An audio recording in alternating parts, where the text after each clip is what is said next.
Bonjour, je voudrais vous parler de la résurrection. Déjà, tout le monde doit bien savoir que la résurrection aura lieu à la fin des temps. Parce que beaucoup s'imaginent, oui, qu'est-ce que c'est? On va ressusciter après notre mort. Voilà, pour les gens, c'est assez confus. Non, non, il s'agit bien à la fin des temps. Tous les morts seront ressuscités pour le jugement. Et là, la Bible affirme très clairement que nous serons tous ressuscités en anges. Alors, je vais le prouver bien sûr, et en fait ça c'est très peu connu et ça va en surprendre beaucoup. Déjà parce que les gens croient qu'ils vont ressusciter, s'ils croient à la résurrection, en humain. Et en fait, c'est une erreur qui vient du credo. Le credo, c'est le symbole des apôtres. C'est une petite récitation qui résume la foi des chrétiens et qui vient de la nuit des temps, quoi, du début, quoi, il y a très longtemps. Et il comporte une erreur, ce credo. En fait, il est assez correct. Moi, j'ai aucun problème, sauf sur une phrase. Donc, preuve qu'il faut être méfiant, qu'il faut vérifier, qu'il faut faire attention à tout, et évidemment, dès que ça vient de l'Église officielle, de Babylone la Grande, prudence maximum, évidemment. Parce que forcément, il y a abus de confiance.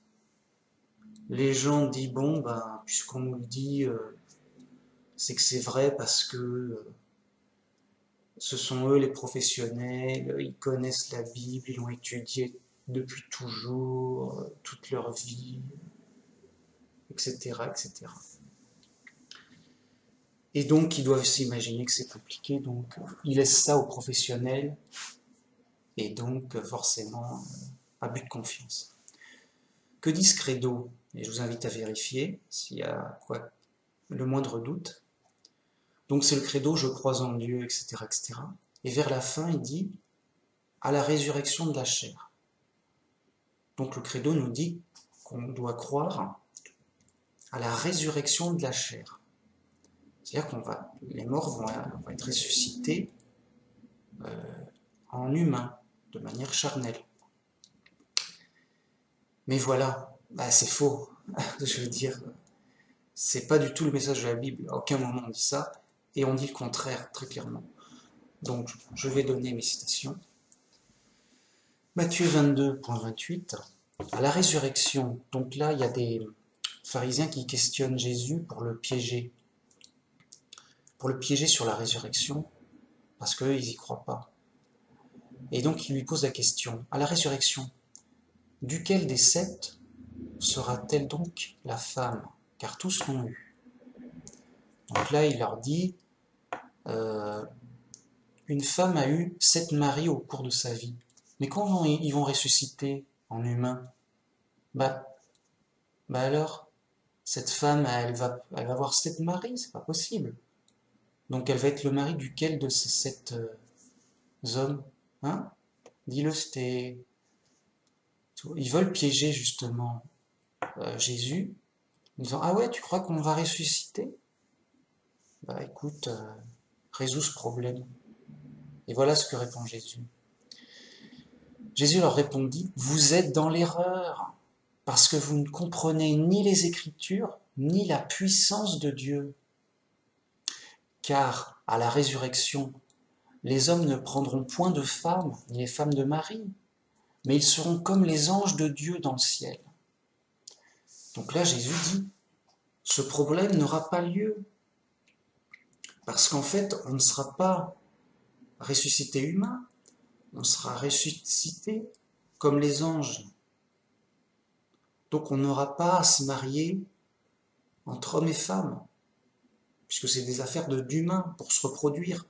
Comme les anges n'ont pas à se reproduire, bah, ils n'ont pas à se marier entre hommes et femmes, voilà, tout bêtement, quoi.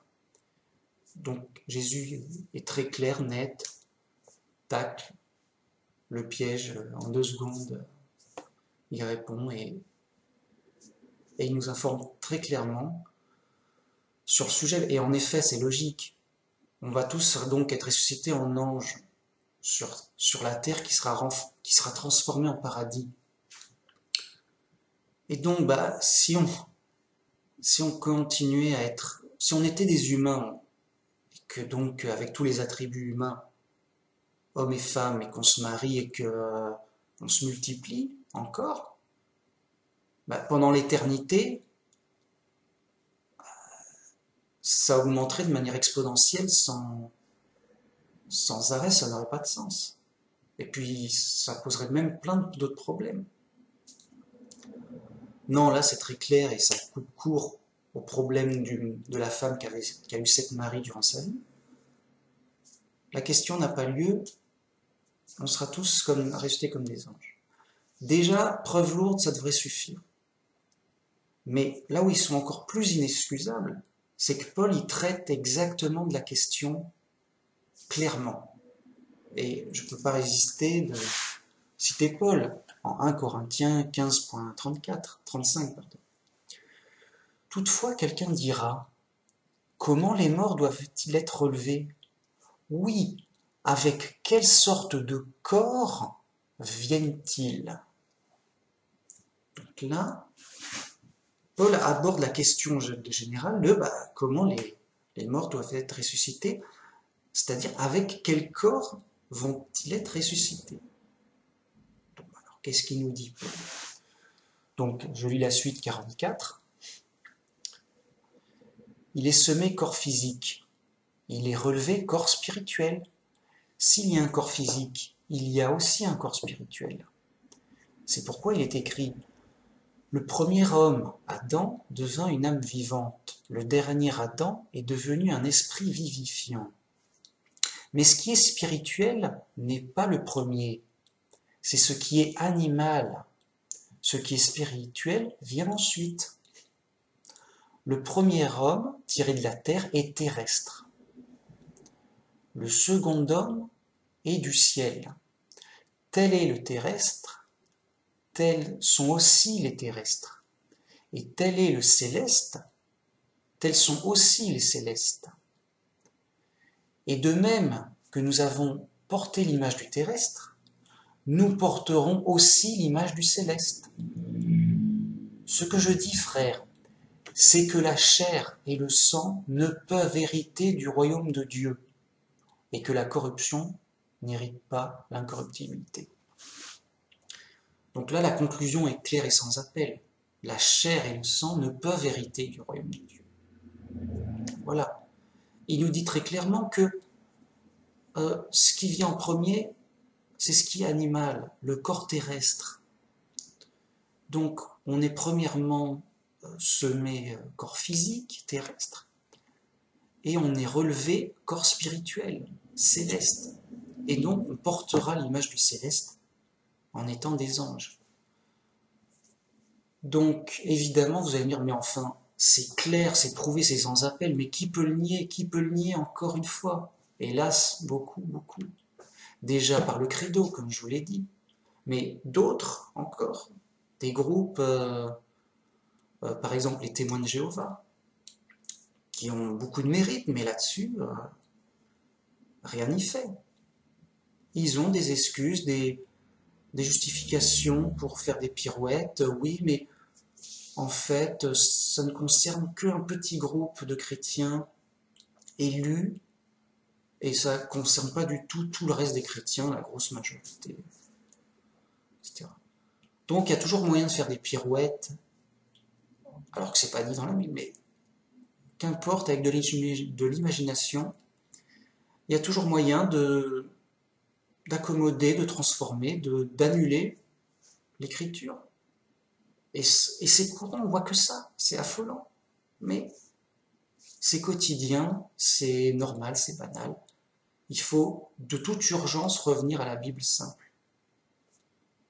En quoi vous devez faire confiance? À la Bible simple. Est-ce qu'il faut me faire confiance à moi? Aux autres, encore moins. Encore moins. Puisqu'il n'y a que moi qui vous dis revenez à la Bible simple. Donc ne me faites pas confiance à toutes sortes de groupes, quels qu'ils soient. Faites confiance à la Bible, enfin. Faites confiance à la Bible, les Écritures qui nous viennent des anciens, des apôtres, des prophètes. Enfin. Donc, faites confiance à la Bible simple, tout va se résoudre, presque, j'ai envie de dire. Donc voilà, ils n'y croient pas, et voilà le problème, le grand piège. Et Jésus l'avait dit, pharisiens hypocrites, avec vos traditions, vous annulez la loi de Dieu. Et là, c'est pareil. C'est avec les traditions, les théories, les sous-entendus, les trucs, toutes sortes de fausses doctrines. Ça donne quoi? Ils annulent la parole de Dieu. Ils annulent la doctrine simple et biblique. Ils annulent la Bible. C'est-à-dire que la doctrine biblique, le message de l'Évangile, il est annulé et remplacé par une doctrine, une fausse doctrine, une hérésie absurde souvent. Voilà. Et donc les gens se disent, ah mais moi je suis chrétien, je suis très croyant. Oui, mais tu crois en quoi? Tu crois dans la Bible ou tu crois dans ton groupe? Alors ils vont vous dire, non mais moi je crois dans mon groupe, mais mon groupe il m'explique bien la Bible. Donc ça revient au même. Après je leur dis, mais tu veux des preuves lourdes ou des sous-entendus? Ah non, mais chez moi c'est bien prouvé tout. Oh, ils expliquent bien, c'est super prouvé tout. Je dis tant mieux, mais alors vérifie, c'est bien prouvé, vérifie, examine. Moi je dis ceci, s'ils disent pareil, les preuves, tu pèses les preuves et tout. On n'est pas obligé d'être d'accord et on n'est pas obligé avec moi, et on n'est pas obligé de penser que mes preuves sont valables, tout ça, bien sûr. Le chrétien est libre. Moi je dis alerte, attention, danger, il y a plein de confusion partout, c'est effroyable. Des fausses doctrines, il en pleut. Des groupes hérétiques ont pignon sur rue. C'est bien simple. J'ai presque l'impression que plus un groupe chrétien est connu, plus il faut être prudent. Les plus connus, c'est les catholiques, c'est catastrophique, c'est Babylone la Grande. Les orthodoxes, pareil. Alors les protestants, c'est un fourre-tout, alors qu'est-ce qu'il y a dedans? Voilà. Je veux dire, c'est affolant. C'est affolant. Donc, encore une preuve de plus qu'il faut être prudent. Et en fait, avec tout, même si, ah oui, mais ça vient c'est ancien, oui, mais ça, il y a eu tel miracle ou tel truc en plus qui fait que... non, non, la Bible seule. D'ailleurs, tous les protestants doivent justifier leur foi avec la Bible seule. Donc il y a une obligation, de revenir à la Bible simple et seule, et deux, de prouver tout ce qu'on croit uniquement avec la Bible. Mais prouver, pas oui, je te raconte tout ce que je veux avec la Bible. Non, c'est ça le drame. Les gens nous racontent tout ce qu'ils veulent avec la Bible.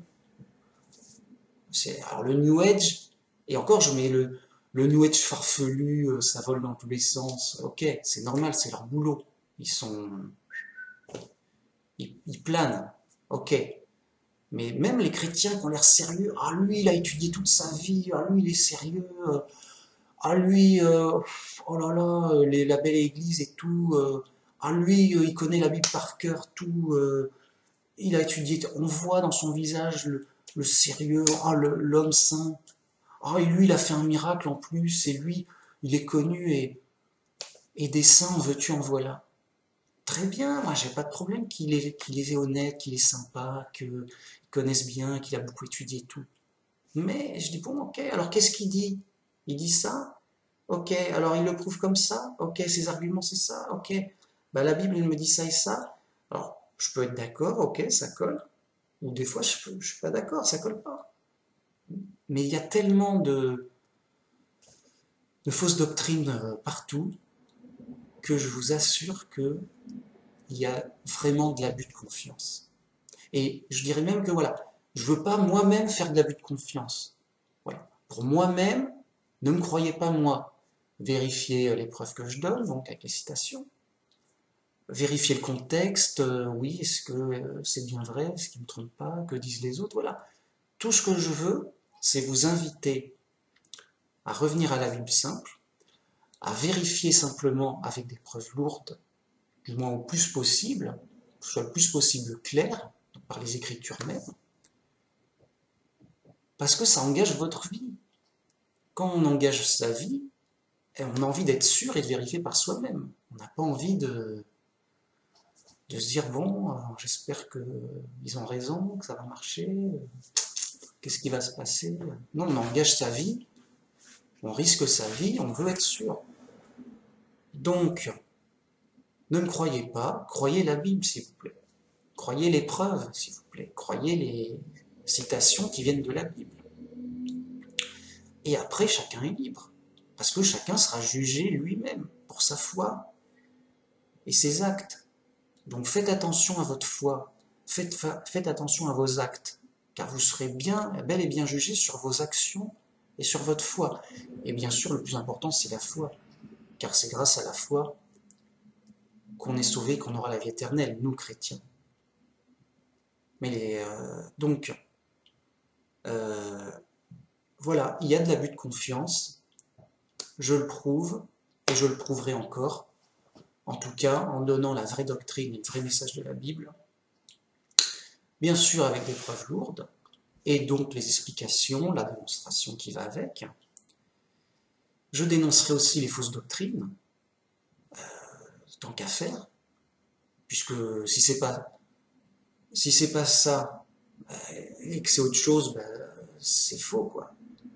Le message dans la Bible est simple, c'est ça et pas autre chose. Et j'espère que ça vous sera profitable et que vous arriverez à devenir des chrétiens exigeants, sérieux, qui s'y connaissent, qui se laissent pas avoir, qui exercent un esprit critique pour creuser la Bible, pour être solide sur la Bible. Voilà, moi je veux juste que vous soyez solide sur la Bible. Et comment être solide sur la Bible? Avec des preuves bibliques solides. Alors que les autres, ils s'appuient sur des sous-entendus, sur du sable. Et donc, ils sont pas solides, ils sont sur des sous-entendus. Le New Age aussi fait du sous-entendu à gogo. Et ils sont pas solides, c'est de la poésie. Ça n'a plus rien à voir presque avec le christianisme.